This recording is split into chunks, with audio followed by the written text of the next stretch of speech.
Assalamualaikum warahmatullahi wabarakatuh. Alhamdulillahilladzi jama'ana lihada wa ma kunna linajtami'a laula an jama'ana Allah. Asyhadu an la ilaha illallah wahdahu la syarika wa asyhadu anna Muhammadan 'abduhu wa rasuluh la nabiyya wa la rasula ba'da. Segala puji bagi Allah yang telah memberikan kesempatan yang mulia ini untuk melaksanakan salat subuh berjamaah yang dilanjutkan dengan majelis ta'lim. Salawat serta salam tak lupa kita curahkan atas Nabi kita, kekasih kita, Maulana Muhammadan abduhu wa rasul sallallahu alaihi wasallam. Jamaah yang dimuliakan Allah Subhanahu wa taala, perkenankanlah kami untuk menyampaikan untayan sebuah hadis yang berjudul semua hal akan diminta tanggung jawab. Dari Abu Barzah bahwa Rasulullah sallallahu alaihi wasallam bersabda, "La tazulu qadamana 'abdin yaumal qiyamah hatta yus'ala 'an umrihi fima afnahu wa 'an 'ilmihi fima fa'ala wa 'an malihi min aina kasabahu wa fima anfaqahu wa 'an jismihi fima ablahu." Tidak akan bergeser dua telapak kaki seorang hamba pada hari kiamat sampai dia diminta pertanggungjawaban tentang umurnya, kemana dihabiskannya, tentang ilmunya, bagaimana dia mengamalkannya, tentang hartanya, dari mana diperolehnya dan kemana dibelanjakannya, serta tentang tubuhnya untuk apa digunakannya. Hadis riwayat Tirmizi. Hadis di atas menegaskan bahwa ada 4 hal yang akan diminta tanggung jawabnya kelak pada hari kiamat, yaitu umur, ilmu, harta dan badannya. Oleh karena itu, ketika seorang mendapatkan nikmat namun tidak ia gunakan untuk taat, maka itu adalah musibah. Abu Hazim berkata, setiap nikmat yang tidak digunakan untuk taat, maka itu adalah musibah. Segala nikmat yang diberikan Allah Subhanahu wa taala pada hamba akan ditanyakan jejak di padang mahsyar. Apakah benar kita telah mensyukurinya atau malah kita jadi orang yang tertipu hingga jadi kufur nikmat? Allah Subhanahu wa taala berfirman, kemudian kamu benar-benar akan ditanya pada hari itu tentang kenikmatan yang megah di dunia itu. Quran surat At-Takatsur ayat ke-8.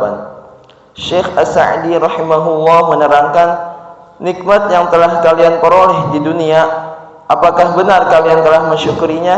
Disalurkan untuk melakukan hak Allah dan tidak disalurkan untuk perbuatan maksiat. Jika kalian benar-benar bersyukur, maka kalian akan mendapatkan nikmat yang lebih mulia dan lebih afdol. Atau kalian malah tertipu dengan nikmat tersebut, malah kalian tidak mensyukurinya. Bahkan sungguh celaka, kalian malah memanfaatkan nikmat tersebut dalam kemaksiatan.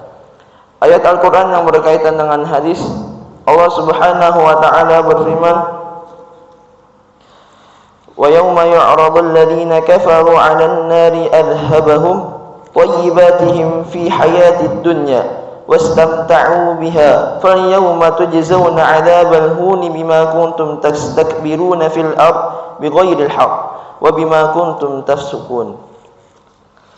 Artinya, dan ingatlah pada hari ketika orang-orang kafir dihadapkan ke neraka, seraya dikatakan kepada mereka, kamu telah menghabiskan rizki yang baik untuk kehidupan duniamu dan kamu telah bersenang-senang menikmatinya, maka hari ini kamu dibalas dengan azab yang menghinakan karena kamu sombong di bumi tanpa menghinakan kebenaran dan karena kamu berbuat durhaka, tidak taat kepada Allah. Quran surat Al-Ahqaf ayat ke-20.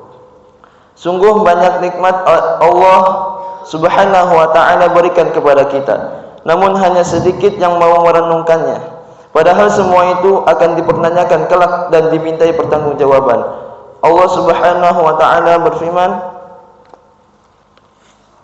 dalam surat Al-Isra ayat ke-36, A'udzu billahi minasyaitonir rajim. ولا تقف ما ليس لك به علم إن السمع والبصر والفؤاد كل أولئك كان عنه مسؤولا. Dan janganlah kamu mengikuti sesuatu yang tidak kamu ketahui, karena pendengaran, penglihatan, dan hati nurani, semua itu akan diminta pertanggungjawabannya. Segala puji bagi Allah Subhanahu wa Ta'ala atas karunia nikmat yang telah terhenti diberikan kepada kita. Mudah-mudahan kita dapat menyalurkan segala nikmat dalam kebaikan dengan mengakui dalam hati bahwa itu adalah nikmat dari Allah Subhanahu wa Ta'ala, dengan mengucap alhamdulillah dalam lisan, dan menyalurkan nikmat tersebut dalam ketaatan bukan dalam kemaksiatan. Jemaah yang dimuliakan Allah Subhanahu wa Ta'ala, sebelum ditutup majelis ilmu ini, alangkah baiknya kita bermunajat kepada Allah dengan memulai surat Al-Fatihah. Al-Fatihah.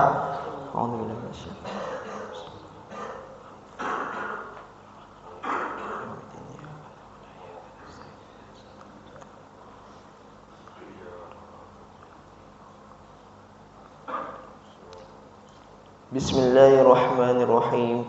Alhamdulillahi rabbil alamin, hamdan yuafi ni'amahu wa yukafi'u mazidah. Ya Rabbana lakal hamdu wa lakash syukru kama yanbaghi li jalali wajhika wa 'azimi sultanik. Allahumma salli wa sallim ala sayyidina Muhammad wa ala ali sayyidina Muhammad. Ya Allah yang maha besar dan maha kuasa, kami mohon kepada Engkau ya Allah untuk para musyrif, pemberi wakaf, orang tua asuh, donatur, pembina dan pengurus yayasan, pengurus ponpes, bapak ibu jemaah salat subuh Masjid Taratul Abror, dan umat muslimin dan muslimat, agar diampuni dosa-dosanya, dosa besar, dosa kecil, disengaja ataupun tidak disengaja. Ya Allah, berikan hidayah agar dapat melaksanakan semua perintah-Mu dan meninggalkan semua larangan-Mu. Ya Allah, berilah kesehatan agar bisa istiqomah dalam melaksanakan ibadah, baik yang wajib maupun yang sunnah. Ya Allah, berikanlah rezeki yang luas dan berkah agar mau berbagi kepada anak yatim dan du'afa dan perjuangan Islam. Ya Allah, berikanlah kemampuan agar bisa bersabar jika menerima musibah dan pandai mensyukuri kenikmatan. Ya Allah, berikanlah keturunan yang qurrata a'yun, keturunan yang salih dan salihah. Rabbana hab lana min azwajina wa dhurriyyatina qurrata a'yun waj'alna lil muttaqina imama. Rabbana atina fid dunya hasanah wa fil akhirati hasanah wa qina adzabannar. Subhana rabbika rabbil izzati amma yasifun wa salamun 'alal mursalin walhamdulillahi rabbil alamin. Assalamualaikum warahmatullahi wabarakatuh.